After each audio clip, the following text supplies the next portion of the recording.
এলেম এমন একটা গুরুত্বপূর্ণ জিনিস, যদি এটা আপনি না শেখেন তাহলে পুরা দুনিয়াটাই আপনার কাছে ফেতনাময়, অন্ধকারময়। দুনিয়ার এই হাজার রকম ফেতনা ফাসাদের যুগে আপনি এলেম ছাড়া চলতেই পারবেন না, বাঁচতেই পারবেন না। এজন্য জাহান্নাম থেকে বাঁচতে যদি ইচ্ছে হয় তাহলে আপনাকে ফরজ পরিমাণ, জরুরি পরিমাণ এলেম শিখতেই হবে, আর আহলে এলেমদের সঙ্গী হয়ে যেতেই হবে। ভাই, একতেলাফের বিষয়টাকে খোরা অজুহাত বানিয়ে আপনি এলেম শেখা থেকে এবং আলেমদের সাহচর্য এখতিয়ার করা থেকে যদি নিজেকে বিরত রাখেন তাহলে ক্ষতি আপনার হবে, অন্য কারো হবে না। এলমে দিন শিক্ষা করা ফরজ, এটা আপনি কতবার শুনেছেন? শোনেননি?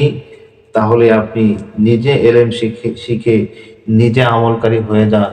কে কি বলছে সেটা আপনি না হয় নাই শুনলেন, আপনি কার কবরে যাবেন?